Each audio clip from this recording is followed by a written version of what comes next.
आदिवासी समाज के जो भी दुश्मन हैं वो सावधान हो जाए, क्योंकि अब आदिवासी समाज कमजोर नहीं रहा है, आदिवासी समाज ताकतवर हो गया। आदिवासी समाज अब बहुत बड़ी शक्ति बन करके इस आदिवासी क्षेत्र में उभर रहा है। ये कोई आदिवासी और गैर आदिवासी की लड़ाई नहीं है। मैं उन लोगों को यहाँ चेता देना चाहता हूँ जो भारतीय ट्राइबल पार्टी और आदिवासी परिवार पर आरोप लगाते हैं कि भारतीय ट्राइबल पार्टी अगर आदिवासी क्षेत्र में जीत गई तो गैर आदिवासियों को इस आदिवासी क्षेत्र से भगा देंगे। हम किसी को भगाने के लिए ये चुनाव नहीं लड़ रहे हैं, हम किसी को मिटाने के लिए ये संगठन नहीं बना रहे हैं, हम आदिवासी को मजबूत करने के लिए ये संगठन बना रहे हैं। आदिवासी को मजबूत बनाने के लिए आदिवासी परिवार बना रहे हैं। आदिवासी क्षेत्र में रह करके कोई चाहे मुसलमान है उसकी नमाज पढ़े, हमें कोई एतराज नहीं है। कोई हिंदू है वो उसकी आरती बोले, हमें कोई एतराज नहीं है। चाहे किसी भी धर्म का मानने वाला हो, चाहे किसी भी जाति का व्यक्ति हो, वो अपना कोई भी कार्य करे, आदिवासी को एतराज नहीं है। लेकिन कोई भी अगर आदिवासी की संस्कृति और आदिवासी के धर्म को हानि पहुंचाता है तो आदिवासी क्षेत्र में उसको नहीं रहने दिया जाएगा। ये मैं चैलेंज करता हूं। आदिवासी संस्कृति अलग है, आदिवासी धर्म अलग है, ये भारत का संविधान बोल रहा है। अगर कोई संगठन चाहे वो आरएसएस हो या कोई सा भी संगठन हो, ये कहता है कि आदिवासी क्षेत्र में हम हिंदू धर्म का प्रचार कर रहे हैं, अगर ईसाई कहते हैं कि हम ईसाई मिशनरियों का प्रचार कर रहे हैं, दोनों गलत हैं। आदिवासी सिर्फ आदिवासी है, आदिवासी न तो ईसाई है और आदिवासी न हिंदू। अगर कोई संगठन आदिवासी क्षेत्र में आदिवासी का धर्मांतरण करता है तो वो संगठन आदिवासी क्षेत्र में नहीं चलने दिया जाएगा। ये मैं यहाँ से इस मंच से मैं चैलेंज करता हूँ। ये हमारी भारतीय ट्राइबल पार्टी का ये दावा है। आदिवासी के अस्तित्व के लिए हम कुछ भी कर गुजरेंगे। आदिवासी का अस्तित्व आदिवासी के धर्म से है, आदिवासी का अस्तित्व आदिवासी की संस्कृति से है। ये नेजे जो हमारे लगे हुए हैं जिसमें सूर्य चंद्रमा के निशान है, हरा झंडा है, सफेद झंडा है, लाल कपड़े में झंडा है, ये आदिवासी के धर्म और आदिवासी की पूजा के प्रतीक हैं। इनको मिटाने की कोशिश जो भी करेगा उसको आदिवासी क्षेत्र में टिकने नहीं दिया जाएगा। आदिवासी समाज अपने अस्तित्व की लड़ाई लड़ रहा है, अपने हक और अपने अधिकार की लड़ाई लड़ रहा है। बांसवाड़ा जिले का आदिवासी जग गया है। मैं इस मंच से ऐसे लोग जो राजनीतिज्ञ हैं, ऐसे लोग जो प्रशासन में गैर आदिवासी लोग हैं और उनके भीतर गैर आदिवासी की मानसिकता है, मैं यहाँ सारे गैर आदिवासियों को दोष नहीं देना चाहता, लेकिन कुछ लोग ऐसे हैं जो पदों पर बैठे हैं, जो पुलिस में भी हैं, जो प्रशासन में भी हैं, जो गैर आदिवासी मानसिकता से काम कर रहे हैं और अपने आप को एक पार्टी बना करके काम कर रहे हैं और आदिवासी समाज के साथ में दुश्मनी निकाल रहे हैं। उनको आदिवासी बर्दाश्त नहीं करेगा और आदिवासी क्षेत्र में उनको टिकने नहीं दिया जाएगा। यहाँ जो भी सरकारी नौकर है वो आदिवासी का नौकर है, किसी और का नहीं।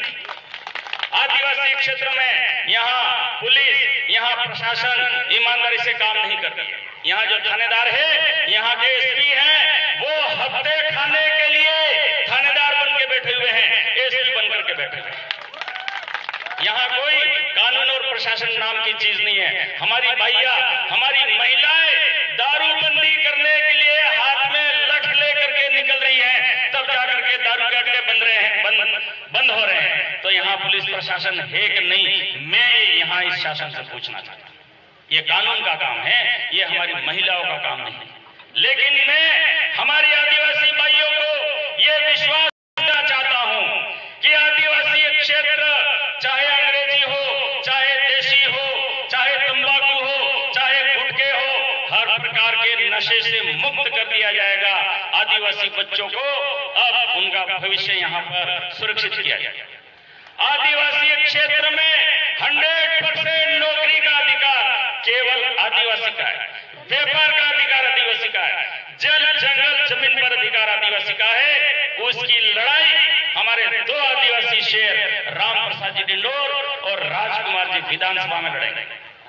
और लोकसभा की लड़ाई हमें अभी और बाकी। हमारे डूंगरपुर के साथियों को यह शिकायत थी कि बांसवाड़ा में आदिवासी परिवार कमजोर है, लेकिन आज यहाँ 50,000 बांसवाड़ा के आदिवासी भाइयों ने आकर के ये बता दिया है कि बांसवाड़ा में अब आदिवासी परिवार कमजोर नहीं रहा है। और मैं आप सबके विश्वास पर भारतीय ट्राइबल पार्टी और आदिवासी परिवार को एक विश्वास दिलाना चाहता। हम लोगों ने या बांसवाड़ा के लोगों ने गलती से 5 बरेड़िए चुन लिए हैं। गैर आदिवासी का खून है जो आदिवासी की बात नहीं करते हैं। 5 विधानसभा क्षेत्र से जो भी हमारे विधायक चुने गए हैं वो गैर आदिवासी की औलादे हैं, क्योंकि आदिवासी के हक अधिकार की बात नहीं। हमने गलती से बरेड़ियों को चुना है। ये जून में लोकसभा चुनाव आ रहे हैं। इस लोकसभा चुनाव में हम सबको प्रायश्चित करना है और इस लोकसभा चुनाव में हमको बांसवाड़ा डूंगरपुर से भारतीय ट्राइबल पार्टी का एक सांसद चुन करके दिल्ली में भेजना है, ताकि दिल्ली में जाकर के भी हमारे सांसद हिल प्रदेश का नारा बुलंद कर सके। हाँ, मैं यहाँ दावे के साथ कह रहा हूँ कि आदिवासी परिवार भारतीय ट्राइबल पार्टी की लड़ाई हिल प्रदेश की लड़ाई है। 100% आदिवासी के हक और अधिकार की लड़ाई संक्षेप 2023 में खत्म करना है। और इसी तरीके से बांसवाड़ा का आदिवासी समुदाय आदिवासी परिवार के साथ जुड़ता रहा तो मैं दावे के साथ कहता हूँ कि 2023 में आरएसएस का नाम लेने वाला इस आदिवासी क्षेत्र में कोई नहीं। आरएसएस की शाखाएं खुले में लग रही हैं, लेकिन 2023 के बाद शाखा का झंडा उठाने से पहले 10 बार सोचेंगे कि ये झंडा उठाएंगे।